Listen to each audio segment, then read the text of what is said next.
Get started. Thank you so much, everyone, for being here this evening on our, the fifth seminar, and we have a few more to go. In this series of seminars, Anti-Zionism Australia has tried to open up a space for learning, discussion, deconstructing, asking questions, and expressing ourselves in a way that won't endanger us. And this is a safe space where we can all express our passionate anti-Zionist beliefs. We're not going to be said to be anti-Semites or anything like that. On the contrary, we are coming here out of a strong anti-racist ethic, anti-fascist, anti-nationalist, and we hope that these are values that David will expand upon today. Also, I would like to acknowledge that we are here on unceded Indigenous lands of the Kulin Nation, Wurundjeri land, and equally Palestine is also Indigenous land that has never been ceded, and these causes are inextricably intertwined. So, thank you, David. Take it away. Okay. All right, well, thank you for coming along for what some people would see as a bit of a niche topic. I got here a little bit earlier and there was a guy on the door letting people in and out from Mongolian class. Believe it or not, you can study Mongolian here in this building on a Sunday afternoon. And he said, is your meeting topical? And I hesitated and I thought, no, it's deeply historical. And then I thought, no, actually it's deeply topical. Because in dealing with the history, we are actually dealing with the arguments that are right in front of us. Because the Zionists claim a popular and unassailable mandate. This little book was published on the eve of the Nakba by Joseph Heller, not the guy who wrote Catch-22, a different Joseph Heller. And he acknowledged that there were some rivals to Zionism, but he wrote, Zionism rapidly developed into a great popular movement. It appealed strongly to the Jewish masses of Eastern Europe, confronted with the dilemma of emigration or a life of degradation. And as time has gone on, the Zionists have become much more arrogant. If you go to the website of the Zionist Federation of Australia, we're told Zionism is a core Jewish value that has endured for thousands of years, manifesting in modern times through the deep bond between the Jewish people and the State of Israel. Now, neither of those quotes which I read out before are remotely true. And the aim tonight is to challenge the cosy idea that Zionism speaks for Jews and has always done so. And I will outline how the Jewish masses in Eastern Europe rejected Zionism and turned instead to socialist solutions to anti-Semitism, poverty and oppression. And in doing so, I'm hoping to contribute to weakening the legitimacy of Zionism in general, Israel in particular, and in doing so build support for the national liberation struggle of the Palestinians. Because when we show that there's a Jewish alternative to Zionism, we weaken their argument and we give confidence to supporters of Palestine, both Jewish and anti-Jewish. Jewish and non-Jewish, sorry. It's warm in here, sorry. Now, the guts of this talk is actually going to focus on the Russian Empire for a very simple reason, and that was it was the largest single Jewish population at the time in the early 20th century, and it was also the place where the Jewish masses radicalized most profoundly and on the biggest possible scale.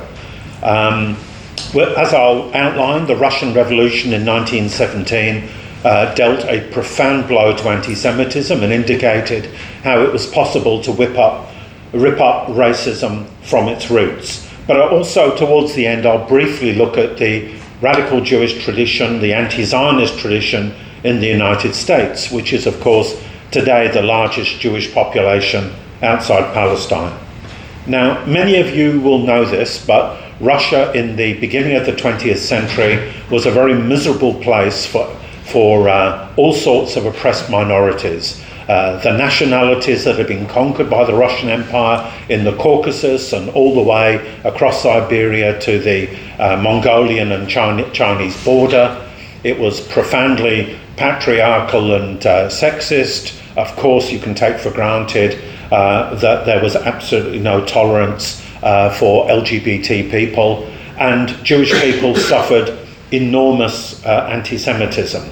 Worldwide, in the early part of the 20th century, there were 11 million Jews in the US, in Britain, in France, but at that stage as well in places like Iran, very substantial, and Iraq, substantial populations. But there were 5 million in the Pale of Settlement. And the Pale of Settlement was the western edge of the Russian Empire. Essentially, Jews were instructed that they could only live in that region, a region that included Poland.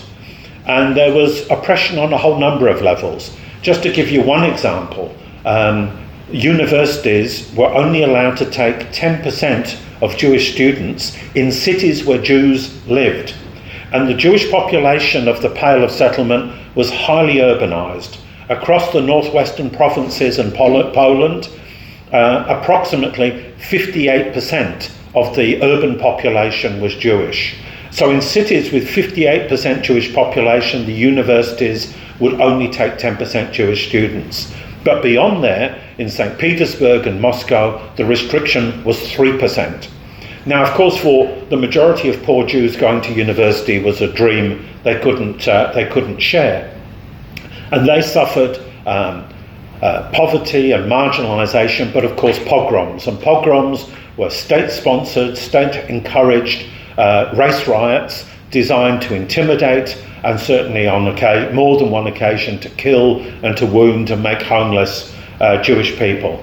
And as a result, between 1881 and 1914, 2.6 million Jews, so that's about half of the population of the Russian Empire, left Russia mostly for the US and Europe. And that included my great-grandparents and other members of the extended family. But for the people who stayed behind, the process of oppression and poverty led to a process of mass radicalisation.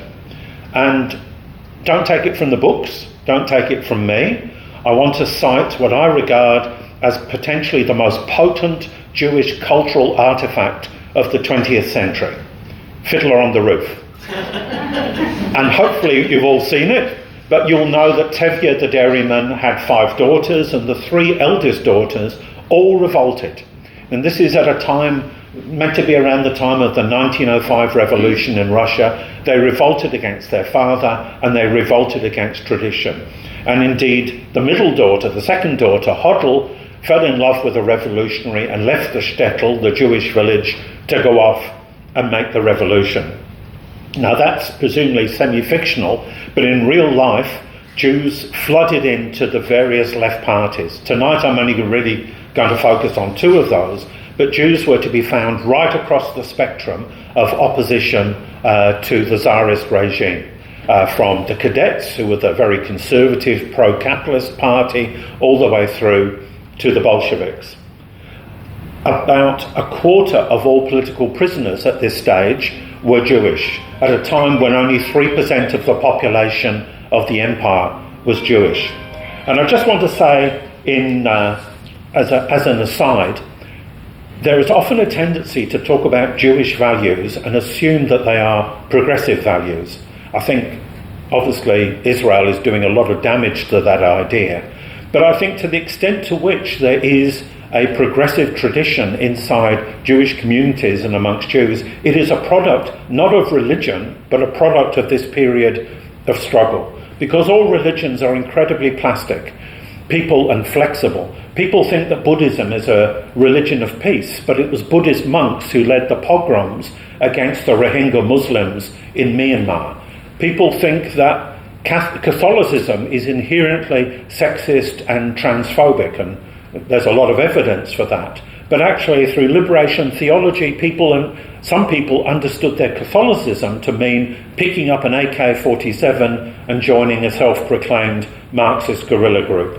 So I don't think there's anything inherently progressive about Judaism, but I think there is a tradition which lingers on despite all the setbacks, which is a product of the struggles that our great-grandparents and great-great-grandparents went through 100, 120 years ago. Now, in the context of pogroms and all the rest of it, the Zionists put forward a solution, and the solution was one that was roundly rejected. They were seen as defeatist. Theodor Herzl, the founder of modern Zionism, was in Paris during the Dreyfus affair in the 1890s. Dreyfus was a French army officer, a Jew, who was fitted up, basically, and then sent off to prison overseas in a blatantly anti-Semitic act. And Herzl, observing the trial and the anti-Semitism that surrounded it, wrote, "In Paris, I achieved a freer attitude towards anti-Semitism, which I now began to understand historically and to pardon. Above all, I recognised the emptiness and futility of trying to combat anti-Semitism." And these views went down like a lead balloon, not least amongst the poor Jewish workers of Eastern Europe. Isaac Deutscher, who was a Polish Trotskyist, an author, wrote, quotes, "The most fanatical enemies of Zionism were precisely the workers, those who spoke Yiddish, those who considered themselves Jews. They were the most determined opponents of the idea of an emigration from Eastern Europe to Palestine." But it wasn't just amongst the left masses in Eastern Europe. The response was similarly cool elsewhere. In 1925, fewer than 2% of the German Jewish population were voting members of a Zionist organisation. And in July 1932, and this is 6 months before Hitler comes to power, the German Zionist organisation was told, quote, "It should never be forgotten that we in Germany have to reckon not only with the indifference of extensive Jewish circles, but also with their hostility." In the US, in 1933, out of 4 million Jews, it was calculated there were 88,000 Zionists. And in the last free elections to be held in Poland, which became independent after the Russian Revolution, in 1938 and 1939, the Bund, the Jewish Socialists, which I'll talk about more in a minute, won overwhelming victories amongst the Jewish voters. And what changed everything was not political debate or learned discussion, it was the Holocaust.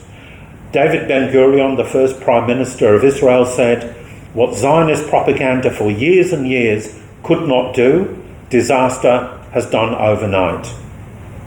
So, if Zionism failed to meet the needs of the majority of Jews, especially in Eastern Europe, what did the left have to offer? And tonight I'm just going to focus on 3 strands of the left. There are multiple strands, but I'm going to focus on 3. And the first I'll do so very briefly, and that's socialist Zionism. And one of the reasons I'm doing that briefly is that in 2 weeks' time, come back here, and the next seminar will be specifically focused on socialist Zionism. But there were those who tried to ride 2 horses at once: class struggle, socialism, and at the same time the idea of mass emigration. And Paolo Zion, workers of Zion, were for a red and socialist Israel, but were simultaneously building unions in Russia. Then there was the Zionist Socialist Workers' Party, which was founded in early 1905, peaked at 27,000 members, and differed from the other Zionists in that it advocated emigration and colonisation, but it was territorialist. It was open to the possibility of setting up a Jewish colony in Uganda, which was one of the options put forward. And I mention that because my great-uncle was a founder of the Zionist Socialist Workers' Party, and they say, Mark Twain said, that history doesn't repeat but it rhymes. And 72 years later, I joined the Socialist Workers' Party in Britain, but it was a Socialist Workers' Party which was adamantly anti-Zionist. And the Socialist Zionists faced a huge contradiction which came to the fore with the Russian Revolution. Were you going to be with the Socialist Revolution, or were you going to be for colonisation? And in 1917, one part of Paolo Zion junked Zionism and joined the Bolsheviks. The Zionist Socialist Workers' Party merged into another party, which in turn merged with the Communist Party. And those who stuck with class Zionism, with the Zionist element of socialist Zionism, found themselves in Palestine as guards for the kibbutzim on stolen Palestinian land, enforcing Jewish labour at the expense of Palestinian labour, and actually overseeing the Nakba, because David Ben-Gurion was a socialist Zionist and became the first Prime Minister. So I'll come back to why I mentioned them in a moment, but I really want to move on to the two groupings which are of most significance because they had the mass support of Jews at different times in different places.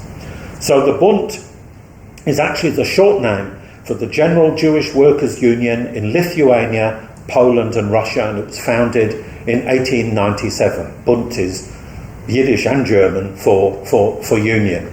And it was founded as a revolutionary socialist organisation for Jews. And it was immediately quite successful. It was the largest single element of the Marxist movement for a period of time inside the Russian Empire. And as one historian wrote, anti-Semites treated all Jews as pariahs, but, quotes, it's the Jewish proletarian organisation that the Russian authorities view as most dangerous. And Plekhanov, who was the father of Russian Marxism, praised the Jewish workers, calling them the avant-garde of the workers' army in Russia. Now, there were two really important ideas that the Bund argued for. One I'm going to deal with a little bit later is national cultural autonomy. I'll come back to that. But in many ways, the single most important idea was Deutschheit, the idea of here-ness, the idea that we were born here, we stand and we fight here, and we try to transform the society in which we live. We don't run away. We're not cowards, and we are not going to oppress another people in order to deal with our problems. And that made the Bund a very attractive and very important component of Jewish political life. Leo Frankel, who was a Hungarian Jew, who was obviously a bit older, who took part in the Paris Commune of 1871, said, quotes, "The battle was taking place day by day in the Pale of Settlement, in every town and shtetl here and now." In other words, the Bundists were fighting where they were, Deutschheit. And the Bund denounced the Zionist groups as bourgeois and reactionary. In 1901, they adopted a resolution that said if you were a member of the Zionist organisation, you could neither be in the Bund or in its trade unions. And the Bund argued that a Jewish state in Palestine would, quote, be yet another class-ridden society in which Jewish workers would have to fight their Jewish bosses. Zionism's, quote, separatist, chauvinist, clerical and conservative culture, they were telling it as they saw it, was the polar opposite of the Bund, which was progressive, secular and internationalist. And Leon Trotsky, another Jewish revolutionary who joined the Bolshevik Party in 1917, said about the Bund, with whom he had political disagreements, quotes, "The Bund demanded full rights for the Jews where they lived and worked, and fiercely opposed Zionism as a utopian reactionary scheme, a form of self-expulsion, preached by Jewish bourgeois nationalists who played into the hands of anti-Semites and further divided the working class." So when Joseph Heller said there was mass support amongst the masses for Zionism in this book, if you bought it, ask for your money back, because he's not telling the truth. And if you wanted a really clear example of the difference between the Bund and the Zionists, it came with the Kishinev pogrom of 1903. Kishinev today is the capital of the independent state of Moldova, but obviously then was part of the Russian Empire. And the Russian government was concerned to demobilise and demoralise the Jewish population because so many revolutionaries were coming out of the Jewish population. And they spread the rumour that Jews were killing Christian children to use their blood to make matzah bread. And dozens of people died, hundreds were injured. It was a horrific pogrom. The response of the Bundists was to call for self-defence, to tell Jewish workers to arm themselves and be ready to fight the racists. The response of the Zionists was somewhat different. Herzl travelled to Russia to speak to the Interior Minister, a man called von Plehve, who almost certainly either ordered or encouraged or condoned the Kishinev pogrom. And coming out of his meeting with von Plehve, he had this to say, and I quote, "I have an absolutely binding promise from him that he will procure a charter for Palestine for us in 15 years at the outside. There is one condition, however. The revolutionaries must stop their struggle against the Russian government." So the Bund and the Bolsheviks and others were prepared to stand and fight the racist regime. The Zionists were prepared to negotiate, trade away the right of Jewish worker resistance in order to get a promise of support for a colonisation project in Palestine.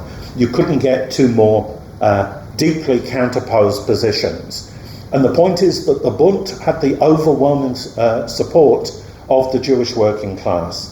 In 1905, a period of revolution, Raphael Abramovich said, "When I went into one of our towns," meaning the towns where the Bund was a fighting force, "I used to feel like the representative of a great power that was well loved and supported by the working masses and the intelligentsia alike."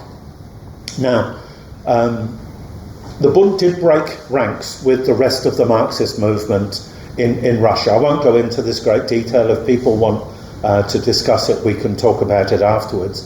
In 1903, they put a resolution to the Party Congress of the United Russian Social Democratic Labour Party, which at that point united all the Marxists in Russia, that the Bund would be the sole representative for Jewish workers and would have autonomy within the party. And this came from the concept of national cultural autonomy.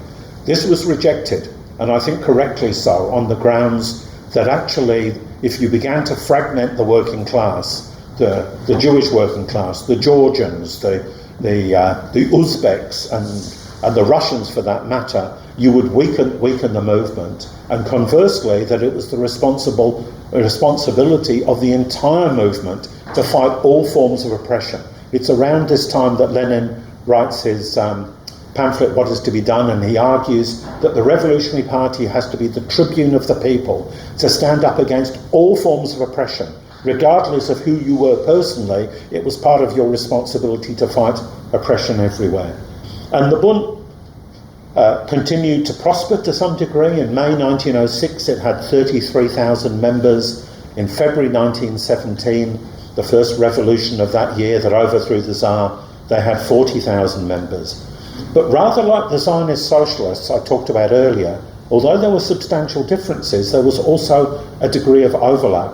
And that was they faced a challenge.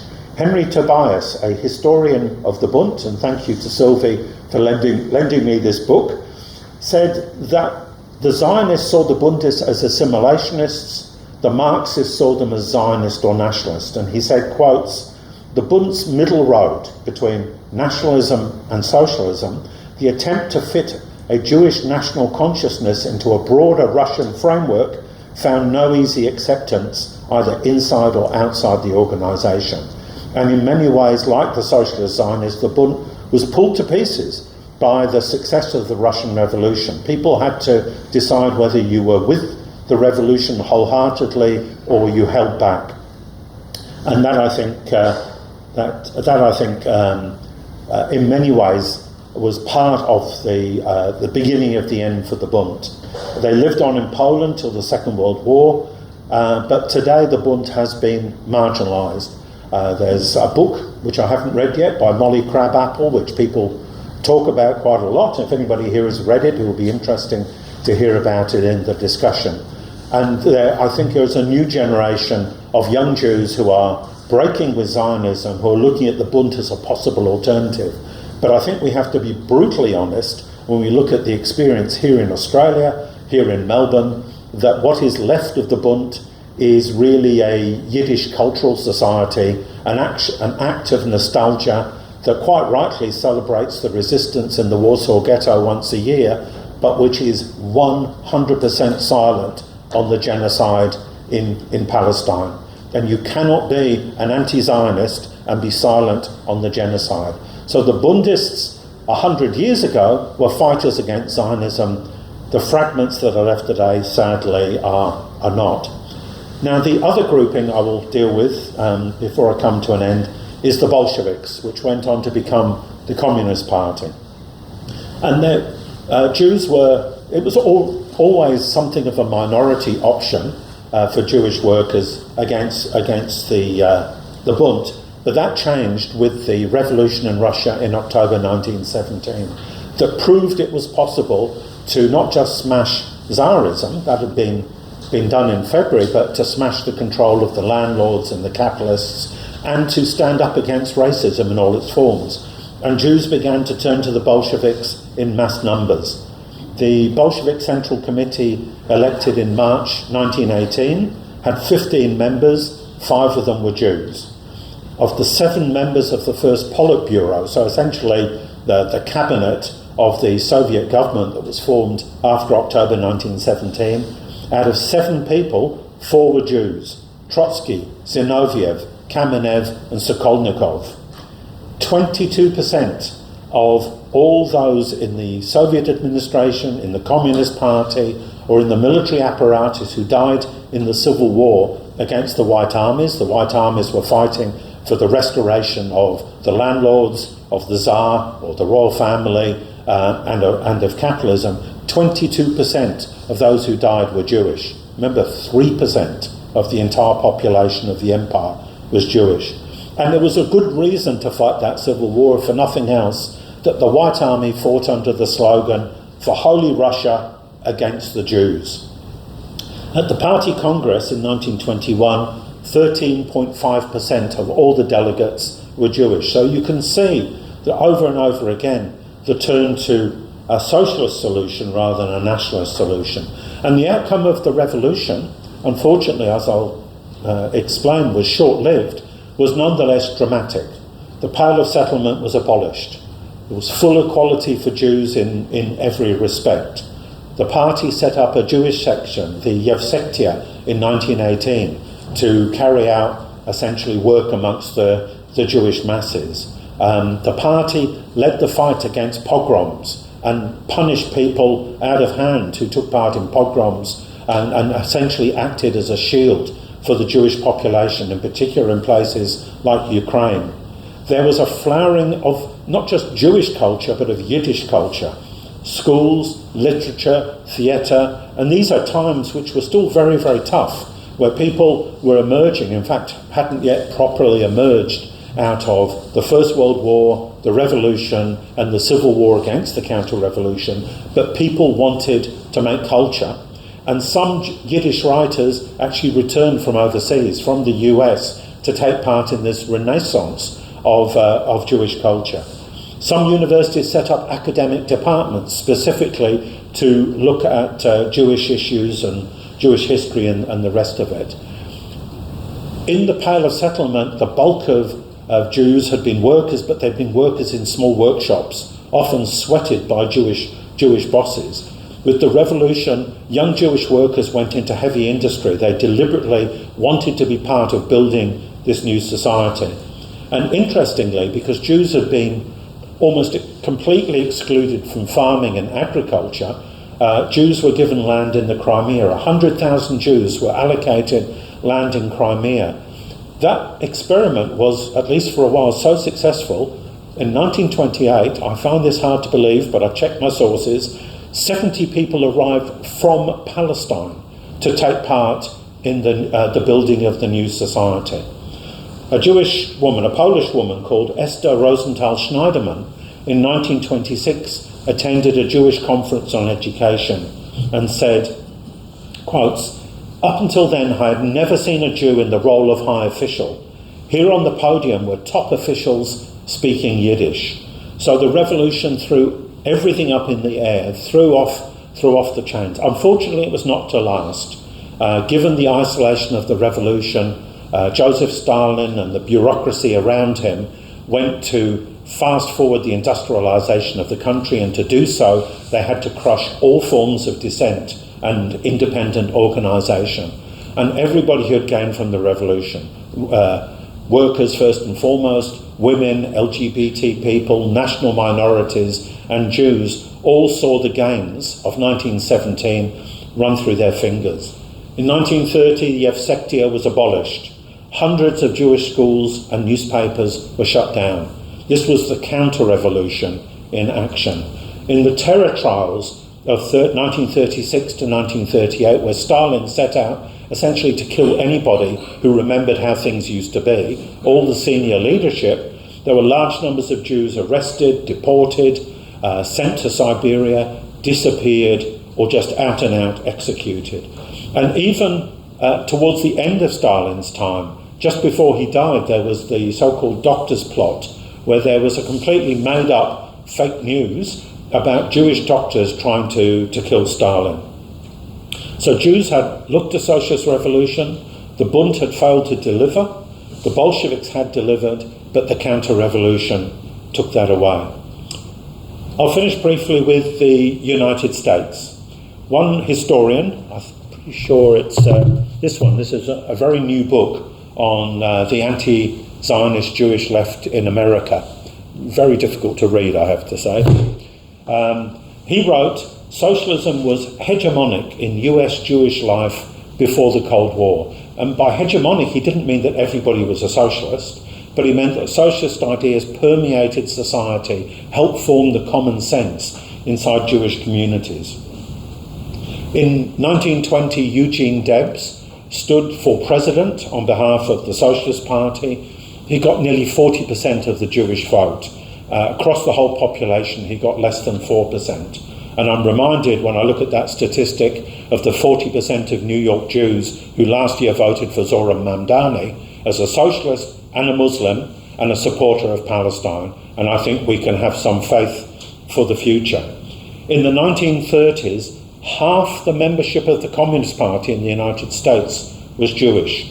And given that there was a turnover in membership, it's quite likely that several 100,000 Jews were in the Communist Party, which in the 1930s was an anti-Zionist party. Not so later, but at that time.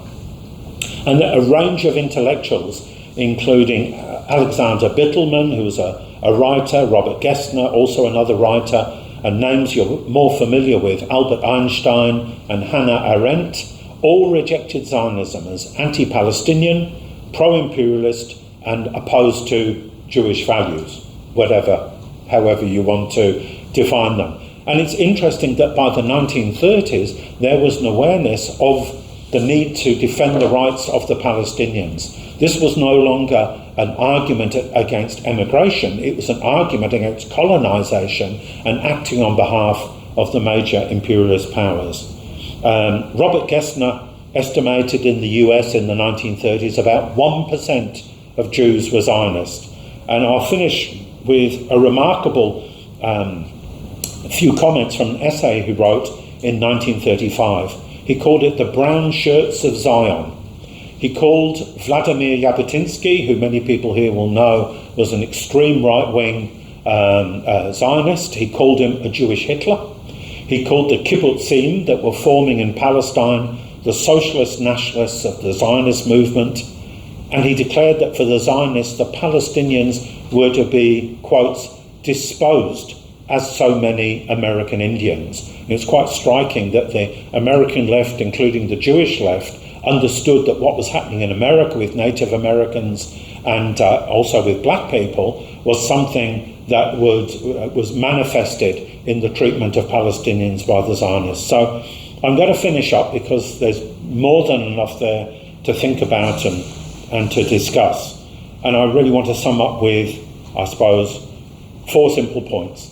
Firstly, I think I've hopefully given evidence for the fact that until the Holocaust, Zionism was a marginal force, and claims by the Zionist Federation or Hella or anybody else otherwise are simply historically not true. And there's an important moral from that, because if there were periods in which Jewish communities were fiercely anti-Zionist, then it is not anti-Semitic to oppose Zionism, and it is not anti-Semitic for us today to stand with Palestine against apartheid and genocide. and to call for freedom and equality from the river to the sea. I think the second point is that the Jewish left, in particular in Eastern Europe, was not broken because its ideas were bad, or because Jews turned against socialism, or because they actually turned towards Zionism.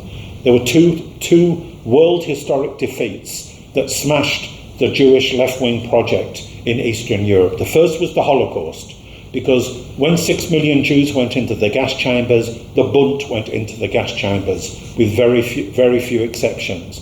And if the Bunt was a movement based on the mass of Jewish working class people, the material basis for the Bunt to continue as a serious force literally was destroyed by the Nazis.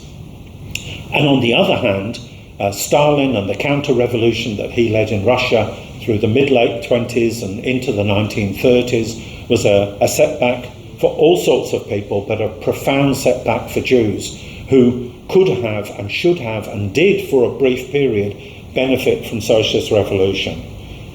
Third point is that millions of Jews looked to a left alternative then, and we should look forward to a future where millions of Jews look forward to a left alternative today. And that yearning for an end to oppression, combined with the power of a united working class, made revolution possible then, and with it for a few short years of liberation. So my final point is simply this. Today, anti-Zionist Jewish workers can once again play a role as part of a united fight against racism and the entire capitalist system that makes it possible.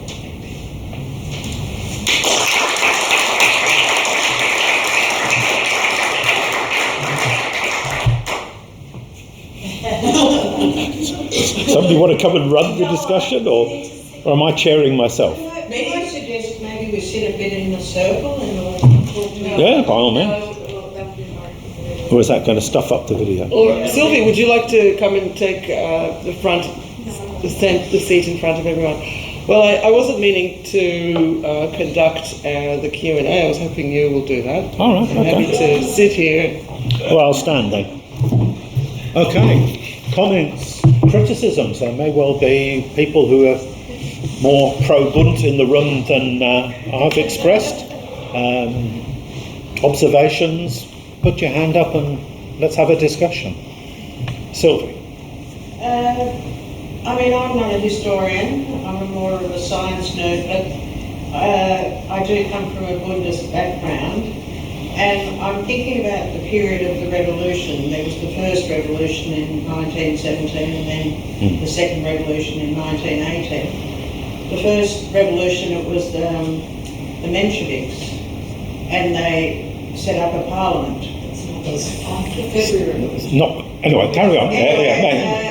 I stand to be corrected, but this is, and I heard that the Mensheviks were very disorganised and, made lots of mistakes, but the Bund did have members of that parliament.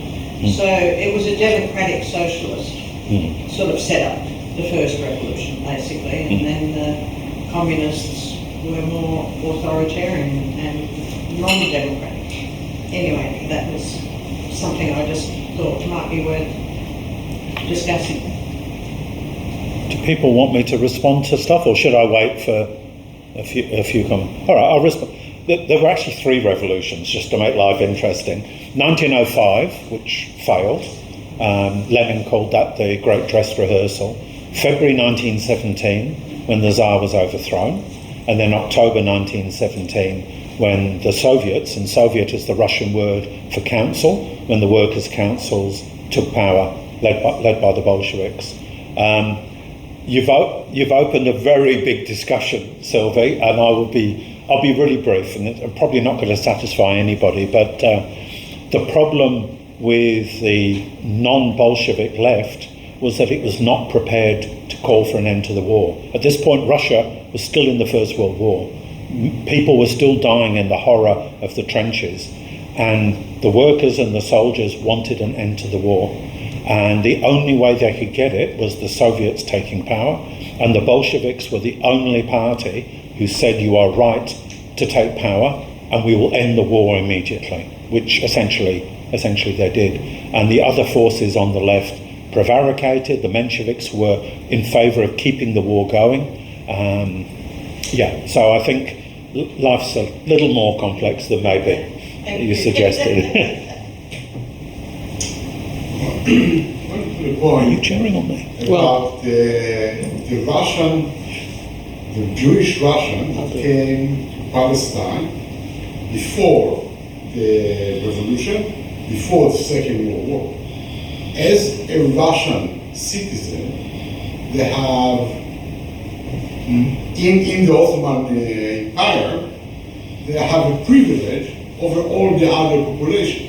Like when we're talking about anti-Kibbutzism, Tgania, and all of these people, like my grandparents, they have a total different law than the Palestinian and the Jews that was under, because the relationship between the Ottoman Empire to the Russian, to Russia, was that they protected each other. So because of that, they could build the settlements. You ask yourself how they can be protected there, because they have privilege over all the other population, because they have the passport of Russia. And that's very interesting in the way how the Zionism grew up in Israel under protection of the Tsar. Even that, some of them was socialist. I think you should check. I'd like to ask you a question, and just moving a bit further ahead in chronology to think about why the Bund developed as it did, or devolved as it did in Australia, and also a question for all of you here who maybe have more personal experience or otherwise with the Bund. What is it that stopped that movement from being so fiercely and inspiringly anti-Zionist?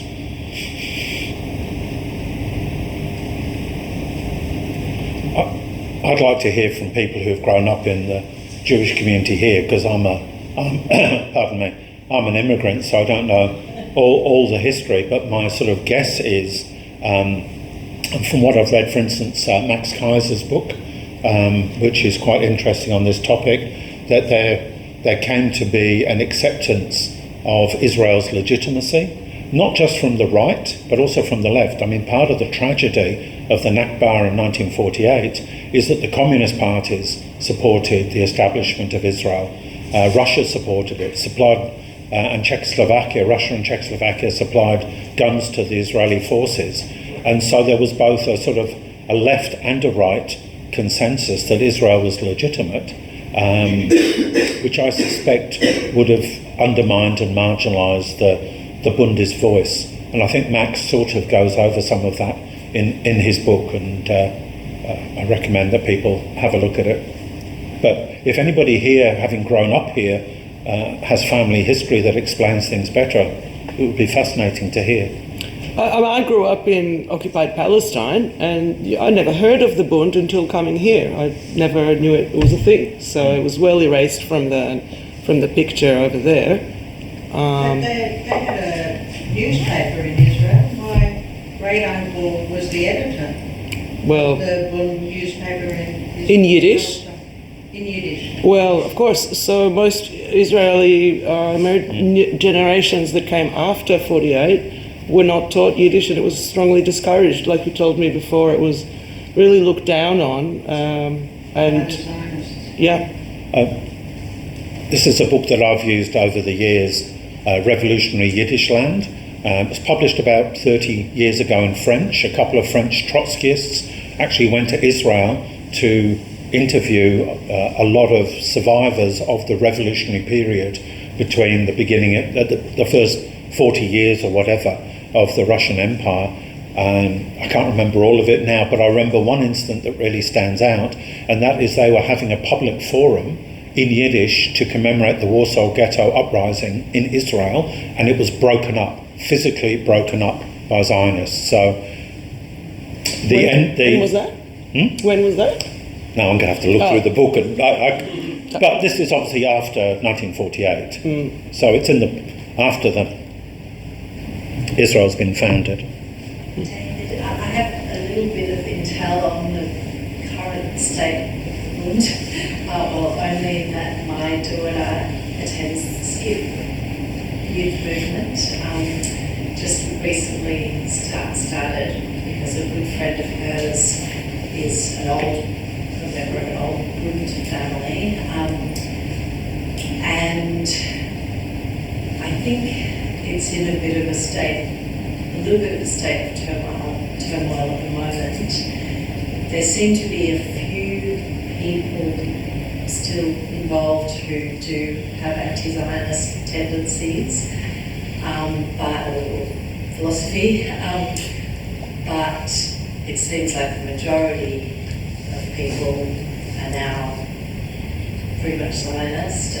What I heard, because I was nervous when my daughter wanted to come and attend about what sort of a group it was and whether it was a Zionist group, and I was told by one of the family members that, oh no, but it's not really, it's not religious, we don't really, sort of talk about politics, which confused me, like socialist origins. But I went to their event this week on Thursday night to try to ask some questions, and did not get an opportunity to ask questions, but I've heard that there are some of the young people who want to be more outspoken and anti-Zionist, but it's the usual situation of don't rock the boat, don't ask difficult questions. It was the night that Annie Mokoto, who was a Bundist, and Sylvie's probably, I don't know, people are friends with her, had the video come out of the new year, and we hadn't heard that she'd been released. It was, I think, later that night that we found out that all the MEAA members had been released. But I was pretty upset, as were some other people, who were not speaking out. I've seen that video especially, and I left some flyers lying around and handed out a few flyers to people, so we'll see. We might have caused some waves in the Bund. Good on you. So it seems like there's still a few members who have allegiance to the ideals, and a lot of people are now just don't mention Israel, as are many groups. Thank you. One small comment about what you say about the acceptance of the communism of the State of Israel. On the Israeli Declaration of Independence, MEAA Members, the leader of the Israeli Communist Party, signed that, while begging the revisionists refused to sign that. So it's like it was more accepted from the communism than the right wing. I'm talking in the start of Israel. That's fascinating, when you think about how communism accepted Israel, because I think that, as much as I read, communists around the world saw this thing as a more socialist thing that's happening than a nationalist things. My grandparents that came in the 20s, there was more socialist than Zionist in many ways. Later on, they developed the Zionism with the socialism. So it's very interesting, who accept Israel. Thank you, David. That was very, very interesting. And what I'm thinking about now is whether there's any key sort of learnings that are relevant for us in the here and now from the Bund's position and the sort of more historical arguments. Of course, the one point that you talked about that very much sticks in my mind as irrelevant for now is that concept of fighting for liberation and justice in the place where you live, rather than on that sort of utopist idea of building something elsewhere. And especially now in the context of the wave of Zionist attack against the Palestine movement and also against the legitimacy of the anti-Zionist movement itself, I think that in a way, that point is even more pertinent, because our struggle now is not just about what's going on there, but it is very much tied to the struggle of the freedom in this political freedom within the context of the society in which we live here and now. Of course, it's not. But I thought that was really interesting and quite relevant in the context of where we are right now. But yeah, I'd be keen to hear if others have more sort of thoughts about the application of that today. Yeah, the Doikite, it reminds me a bit of Sumut in a way. It's a stay and fight here, resist the pressure to leave or project something elsewhere.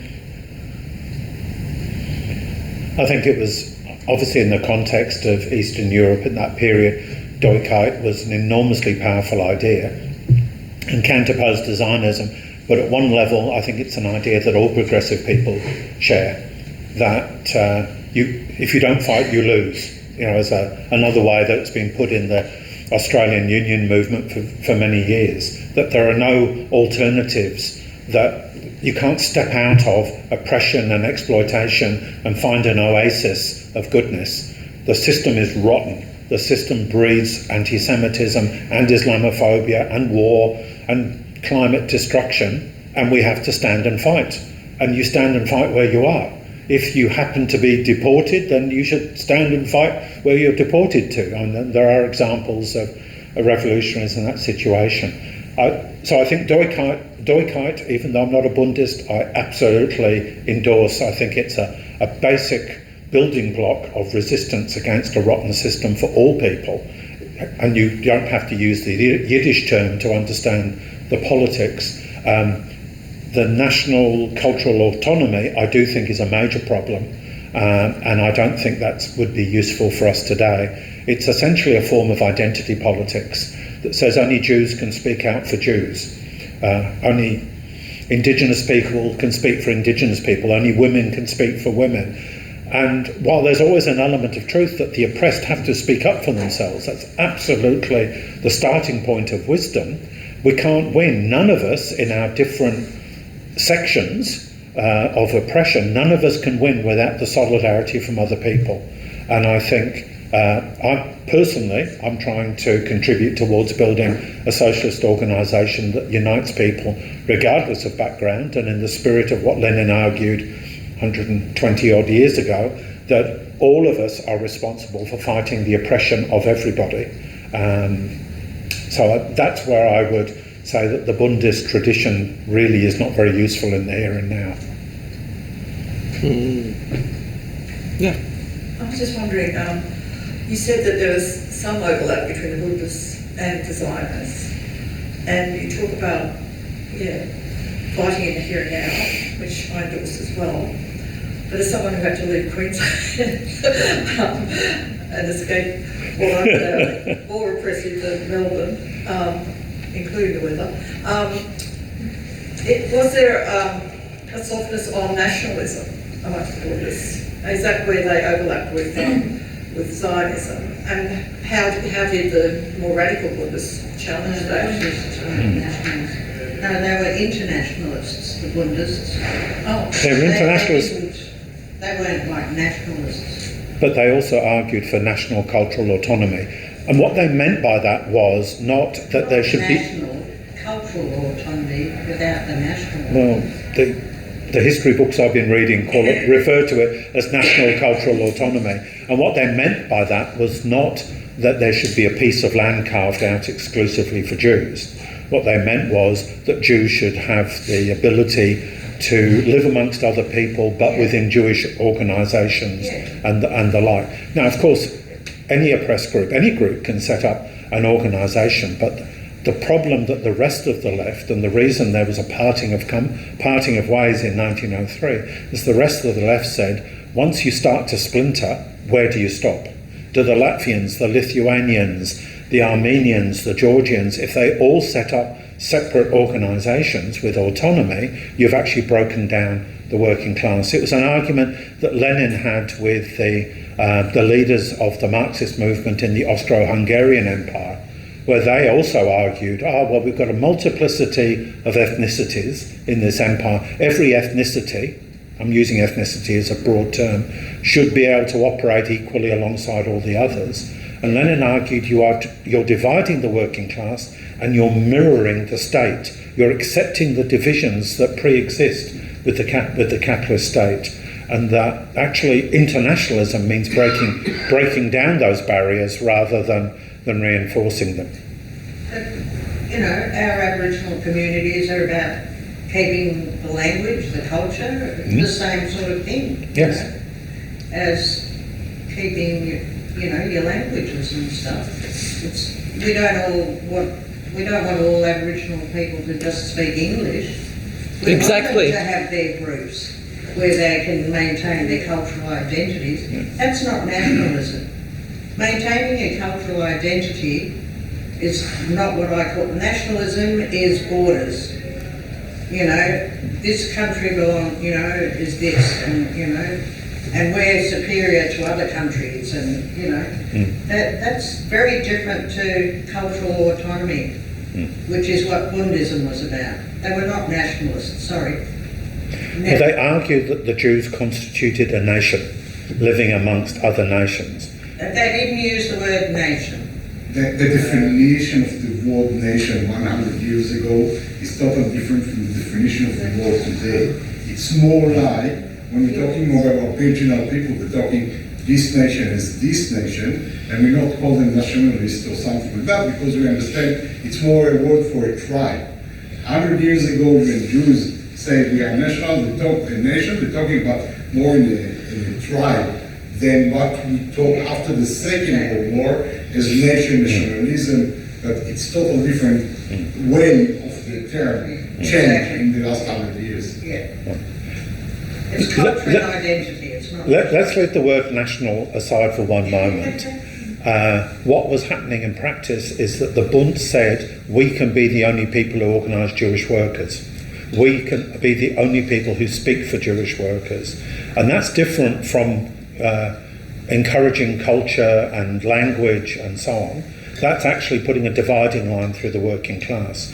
Actually, the communists, the Bolsheviks who became the communists, who rejected national cultural autonomy, and I think it's pretty sure it's in the book you lent me, Sylvie, but who rejected it, actually in the flowering of the revolution, there was a flowering, as I said, of Yiddish culture, of Jewish studies at universities. It didn't shut down culture, it actually created a space for culture to flourish. I think maybe we're getting a little bit, I don't know if everybody's interested. Maybe Sylvia and I have to go outside and debate this out.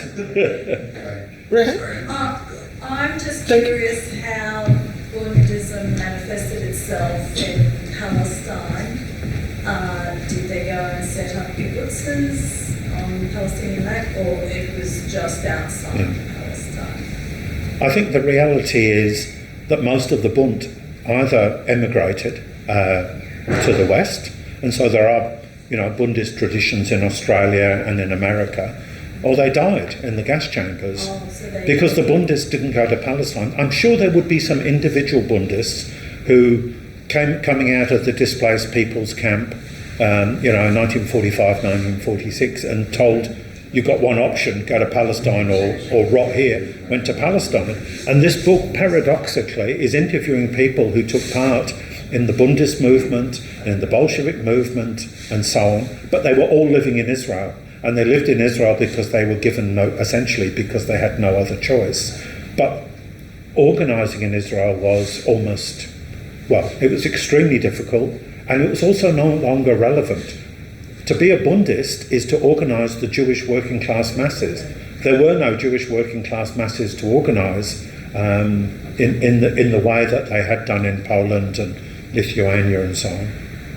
And just to follow up, is that why then they disrupted their gatherings and their celebrations and also resistance they would have seen the Bund and Yiddish speaking as being essentially anti-Zionist. There was, as many people here will know, there was I think you may have gone over it in your seminar a few weeks ago, there was a fierce debate about what language to use in the colonisation of Palestine, and Yiddish was seen as old and backward and probably too left-wing, and it was the language of poor, pathetic people, whereas Hebrew was the language of the strong, mighty people who were going to build this new, fantastic Jewish state. So people who continued to speak Yiddish were, I'm not enemies, I don't know enough to be able to say, were certainly seen as people to be derided inside Israel.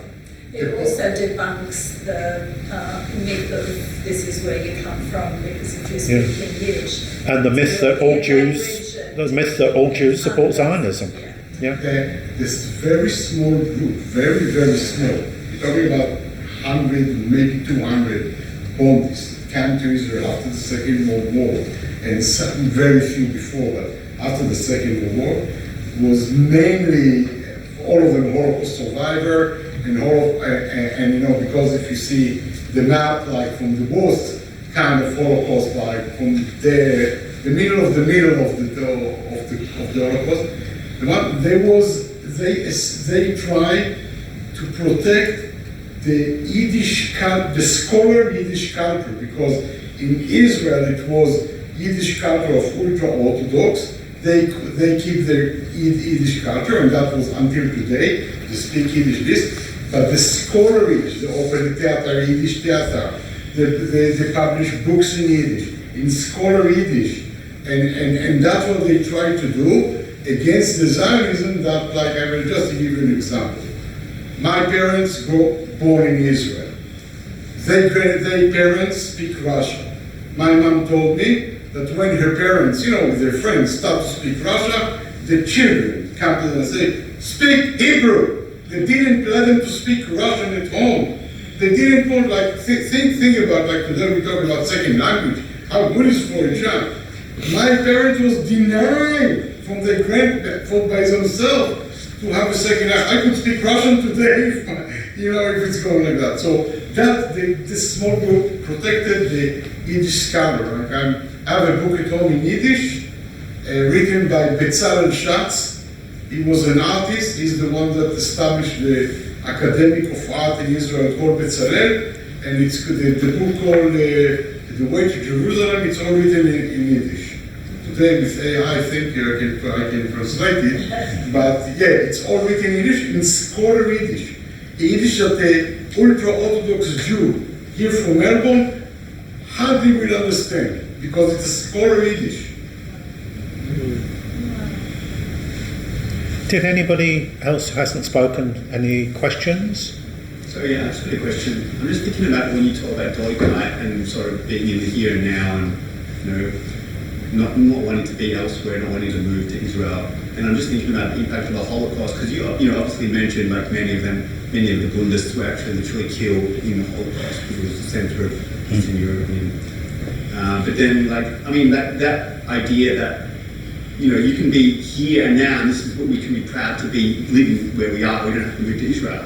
But the failure of, like, you know, those people to protect themselves from the people surrounding them and literally being murdered and going through the gas chambers, it seems like the idea of Bundism is kind of like going up against, like, this kind of, like, horrific kind of, like, you know, event that occurred. It's like to try and combat that and say, no, we need to try and we can be safe where we are when this kind of, you know, calamity occurred. And it's sort of like to think of that sort of idea could continue past that is kind of difficult, even for someone like me. I mean, I've seen, obviously, like, you know, growing up, I'm from South Africa, moved to Australia, like, I've been through all this colonial kind of stuff.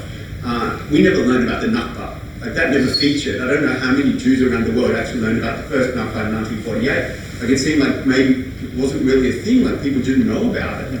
So, like, you know, to try to, you know, to understand that, you know, like, Bundism kind of died given what happened in the Holocaust, and then the absence of any understanding of the original Nakba in 1948 was kind of like this idea of the of Bundism dying, it sort of almost feels like a progression. Like it's almost like we've moved past that idea of Deutschheit. Like I don't know how accurate that is, but that's kind of how it feels. Like it's only now that we've kind of learned about the Nakba in 1948, about all the other calamities that have occurred to Palestinians, and now, like even what's happened in the last 2.5 years, now we're kind of learning about Bund, and it's sort of like resurgence in that idea of being where you are. It's kind of being proud to be where you are. It seems like that's kind of, there's a resurgence in that. So yeah, I'm just interested in could it be like could there have been some other way that Bundism could have survived, or I don't know.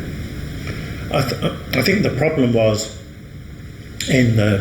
as people began to realise the scale and reality of the Holocaust. Not only was it extremely difficult to fight back, there was resistance. There was resistance in the slave camps. There was resistance in the concentration camps. There was always a resistance, but it was much more, shaking your fist as you went down with the ship. I think the Zionists capitalised on the fact that they could say, well, your Bundist dreams came to nothing, but here we have a real piece of land, and we've got guns and we've got farms. And they would obviously, for a whole period, I think really for probably 2 generations, they absolutely monopolised the argument that they were the realistic option. And in fact, we still get it all the time today. Oh, I'm scared walking down the street. I'm going to have to go to Israel where I'll be safe. That idea is constantly reinforced. So in that sense, there was a real defeat of Bundism, and as I described in my terms, a defeat of Bolshevism, which opened the way for the Zionists. It was also, remember that most Western countries made it extremely difficult for Jewish refugees to enter. The White Australia policy was still in force here. There were anti-Semitic customs guards who made it difficult for people to come to this country. Same for the United States. The days of mass migration from Europe to the United States had come to an end, as our great-great-grandparents would have understood it. And people were funneled towards Palestine, in some cases very reluctantly. But the good thing is we are now emerging into a period where there's a far greater number of people who are prepared to speak out. An opinion poll, I think it was last year in the United States, said 50% of Jews between 18 and 34, I think it was, think that Israel is undertaking a genocide. Now that's a profoundly heretical position to hold. You walk into a mainstream Jewish Zionist community and say we've got to stop the genocide, and you'll probably have things thrown at you. So for 50% of young American Jews, I think that's enormously encouraging. I've been an anti-Zionist Jew for 50 years, and I have to tell you that until quite recently it was quite a lonely experience, that it was very much marginalised amongst revolutionary socialists and anarchists and handfuls of others. But you really did feel like a very, very small section of people who identified as Jewish. Look at today. The Jewish Council of Australia exists. It has 1,000 Australian Jews signed up to its programme of principles. The Loud Jew Collective has come into existence. Jews Against the Occupation 48 in Sydney. Anti-Zionism Australia is not an exclusively Jewish body, but the truth is that anti-Zionist Jews were central to establishing this group. There's been a flowering of Jewish anti-Zionism sentiment. Balthasar, the author I quoted before, said that there's been I can't remember if he used the word explosion, but certainly an eruption of anti-Zionist feeling amongst American Jews. So I think we can feel much more confident. We went through, we in history, went through 2 generations of having our back to the wall and the Zionists triumphant, and I think things are beginning to shift. But for me, Deutschheit is a Yiddish word that was, promulgated by the Bund. But I think the idea of stand and fight your ground is a universal sentiment, which I don't think is inherently Jewish and inherently Western. And I think in that sense we can celebrate Deutschheit and translate it into more accessible language for other people. Deutschheit was simply saying, we're not going to run away. We're going to fight the bastards. We're going to arm ourselves and defend ourselves against the pogroms. And I don't think that was the response of the Jewish workers, but it's not an inherently Jewish idea to stand and fight. And we should celebrate everybody who stands and fights, including, of course, the Palestinians. Through Sumud, I think I take that point. I think the resistance the Palestinians have put up, at least at the very minimum since 1936, should be celebrated as an exercise of Arabic Deutschheit. And we're obviously successfully growing a number, otherwise they wouldn't be spending millions and millions of dollars to try and shut us up, criminalise us, marginalise us, and so forth. The open organisation against to fight, they call it something, to fight against anti-Zionism. It's mainly some guy in Sydney, Joshua Devilstein. He's the representative of this organization in Australia. It's a Canadian guy opening. Where? Joshua Devilstein, ask me after Arabic. And they give a lecture about how to fight anti-Zionism. And when they're talking about us, Jewish anti-Zionists, he say Jewish anti-Zionists enable tokenization, protect anti-Zionism from accusation of Jew hatred, and perpetuate anti-Zionism hate by performing Jewish shame. That's what he just gave this lecture about how to fight anti-Zionism. Surprisingly, it was online with the AGA, of course. So, but he has organization. So, sorry that I went to the police 2 weeks ago, and I put a claim against him. I said that his fight and thing like that is anti-Semitic because there is 2 million anti-Zionist Jews in the world. And if you say in one of his posts, he says that anti-Zionism is a poison. Say what, according to 2 million Jews poison to military cars, so the police say that they don't going to take it. And they asked me if I'm going to get the HR commission, and I'm going to do it. I'm going to do the fight of the legal way to call this Zionist as anti-Semitic. Oh, good luck.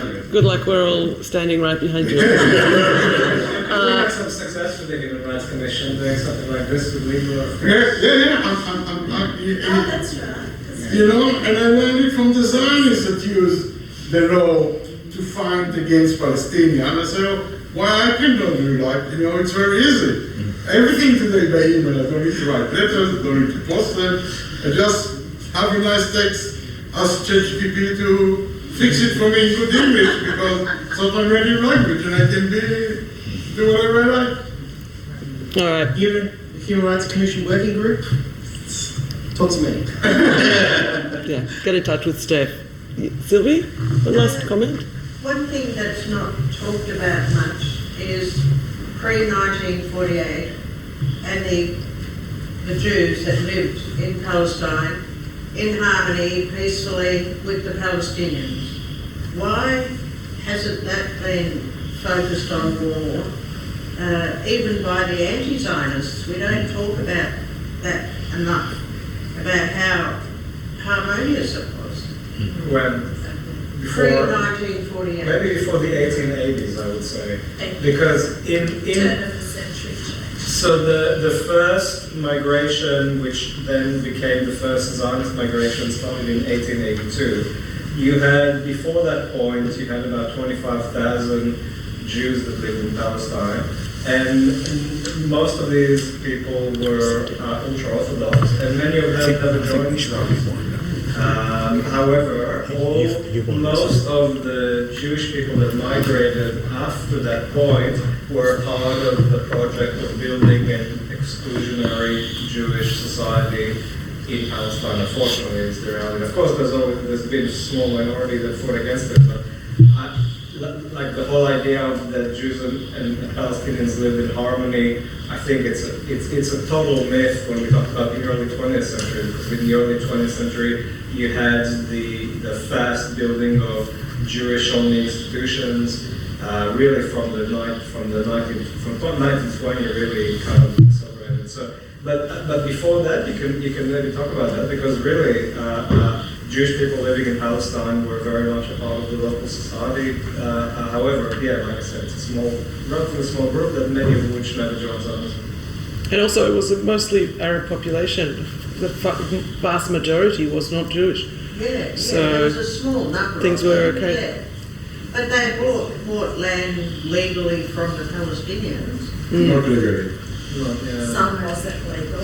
We can talk more about that. Yeah, I think we'll wrap it up. They had money for their land. They didn't take the land. Yeah, but it was part of a colonisation project. Like in the turn of the century, it was part of a colonisation project. It was a planned later. Yeah.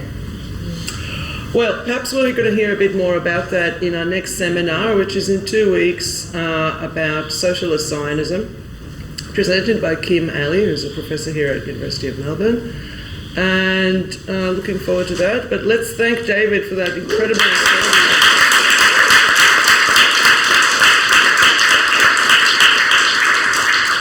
Thank you so much. And come and have a look at the books if you like before we close the room for the night. Thank you.